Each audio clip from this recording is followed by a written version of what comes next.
à Paris. Bataille Franz, ambassadeur d'Haïti en Allemagne. Benoît Leslie, ambassadeur d'Haïti au Vietnam. Lamur Régine, ambassadeur d'Haïti à Cuba.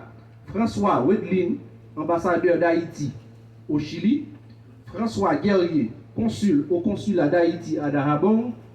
Sager Walfo, consul au consulat général d'Haïti à Aruba.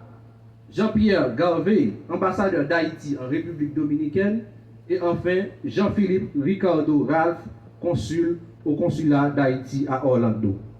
Bien, merci. Pendant que le directeur général de l'UNCC se déplace, nous allons, et le protocole va donner à chaque journaliste une copie de ses résumés exécutifs de rapport, ainsi que la transmission de requêtes pour défaut de déclaration de patrimoine au parquet contre les anciens diplomates. Bien, merci à vous.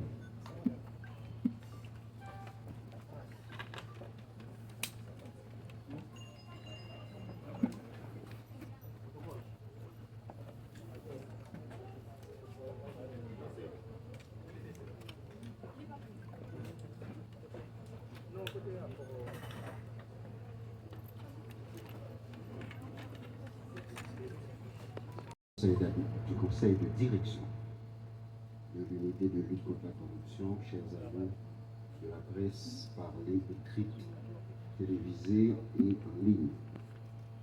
8 septembre 2004, 8 septembre 2024, l'unité de lutte contre la corruption s'apprête à célébrer ses 20 ans d'existence comme gardienne de la bonne gouvernance et de l'éthique publique en Haïti.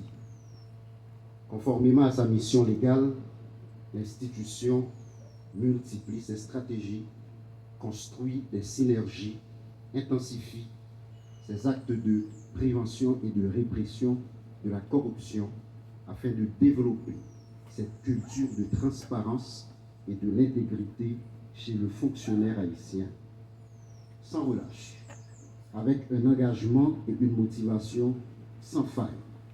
Les enquêteurs, en dépit de la situation délétère et des conditions générales peu encourageantes, persistent avec constance dans l'exécution de leurs responsabilités républicaines.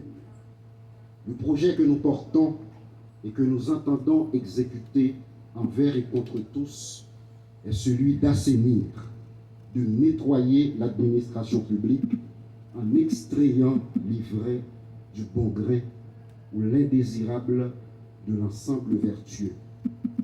Aujourd'hui encore, l'UNCC assume sa part de responsabilité avec courage et transcendance, en transmettant à la justice 7 rapports d'enquête sur des faits avérés de corruption.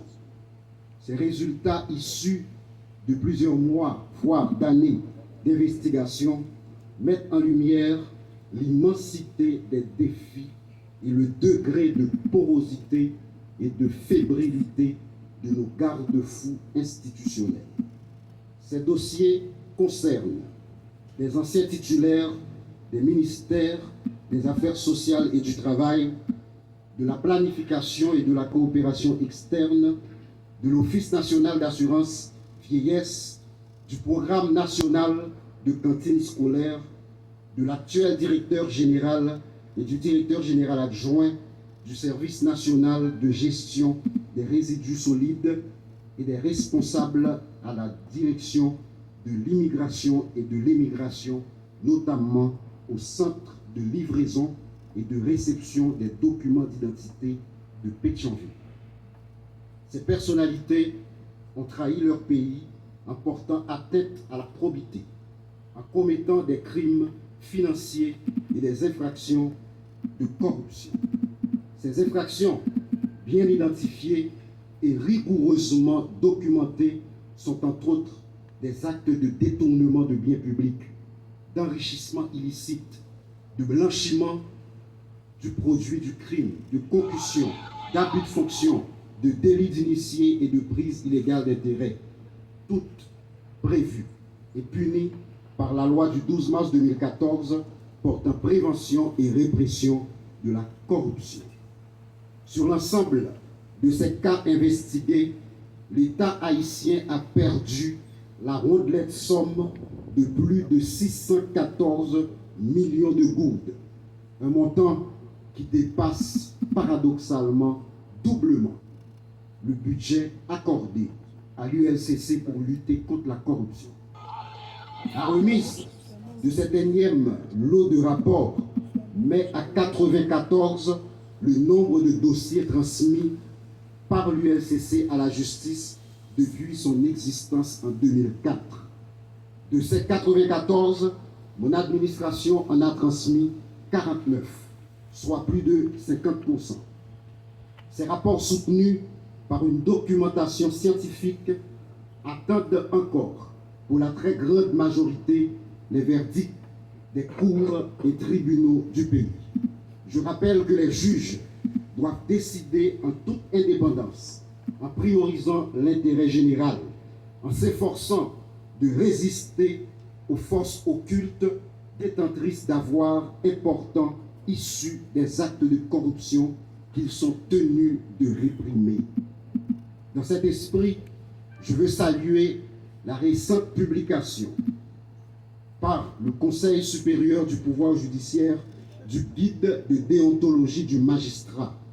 La justice, à cette phase, doit aider.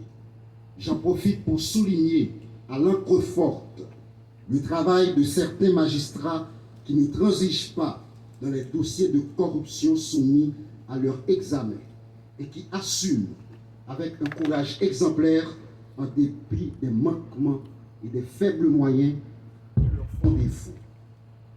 L'ULCC se trouve à un carrefour historique en fonction des enjeux et de l'ampleur de dossiers à scandale qu'elle conduit. Cette institution qui détient cette noble charge de moraliser l'administration publique et la vie publique en général, de protéger les biens publics et collectifs, répondra à ce rendez-vous de l'histoire